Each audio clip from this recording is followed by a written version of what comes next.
Okay, good morning, students. Now, our next topic is exceptional configuration of copper and chromium. Before that, we should know that how to represent an orbital. ਅਸੀਂ orbital ਨੂੰ ਕਿੱਦਾਂ represent ਕਰਨਾ ਹੈ ਬੇਟਾ? ਕੋਈ ਵੀ orbital ਜਦੋਂ ਅਸੀਂ ਲਿਖਦੇ ਹਾਂ ਉਹਦੇ ਅੱਗੇ n प्रिंसिपल क्वांटम नंबर लिखा होएगा, फिर एजीमुथल क्वांटम नंबर लिखा होएगा और एजीमुथल क्वांटम नंबर के ऊपर इलैक्ट्रॉन्स लिखे होंगे। For example 4s2 where 4 is principal quantum number. S देखो बेटा जो एल की वैल्यू 0 होंगी है उदों तुसी एस लिखते हो, एल की वैल्यू 1 होंगी है पी लिखते हो, वो करस्पॉन्डिंग एल की हो गया साढ़े को एस और वो उपर किन्ने इलैक्ट्रॉन्स है एस दे विच 2 इलैक्ट्रॉन्स ये शो कर रहा है। सिमिलरली अगर मैं कोई न्यू ऑर्बिटल ले लैनी हाँ 4p तो वो किन्ने इलैक्ट्रॉन हो गए 3। फिर सैकेंडली सानू एक चीज़ क्लीयर होनी चाहिए है क्योंकि असी अगे इनू कंटिन्यू सॉरी इनू कंटिन्यू करना है। एस दे विच मैक्सीमम 2 इलैक्ट्रॉन्स हो सकते हैं, 1 ऑर्बिटल होंदा है और 2 इलैक्ट्रॉन्स हो सकते हैं। पी दे विच टोटल 3 इलैक्ट्रॉन ऑर्बिटल्स होंदे हैं तो एक ऑर्बिटल दे विच 2 इलैक्ट्रॉन्स आ सकते हैं तो ये किन्ने हो जाएंगे टोटल 6 इलैक्ट्रॉन्स फिल हो सकते हैं पी दे विच। डी दे विच टोटल 5 ऑर्बिटल्स होंदे हैं, हर एक ऑर्बिटल दे विच 2 इलैक्ट्रॉन्स होंगे, 5 × 2 = 10 and F they which 7 orbitals होंदे हैं तो नंबर ऑफ इलैक्ट्रॉन्स किन्ने हो जाएंगे 14। हुण कभी भी ये चीज़ याद रखना एस दे विच 2 तो ज़्यादा इलैक्ट्रॉन कभी नहीं फिल हो सकते।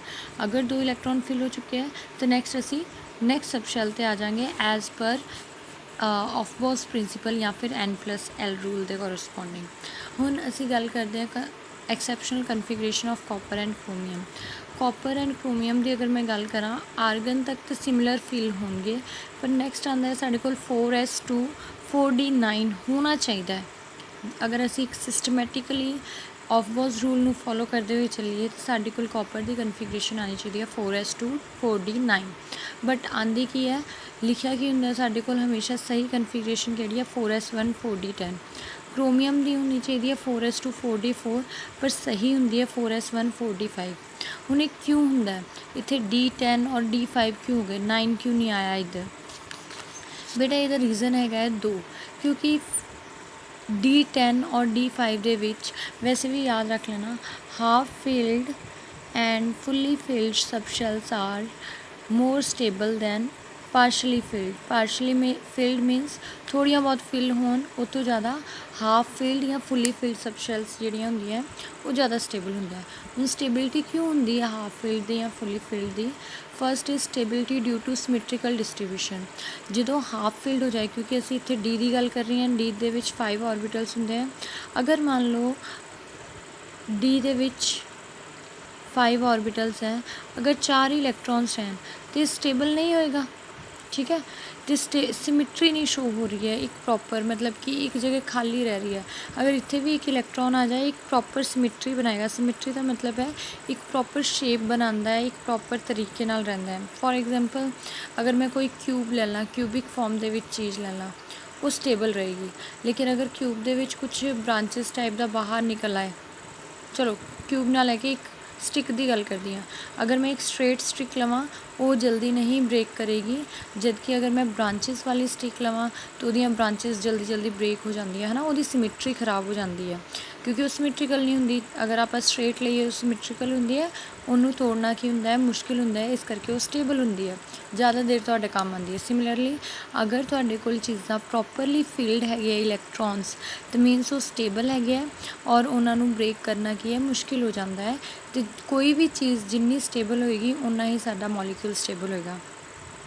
Secondly stability due to exchange energy.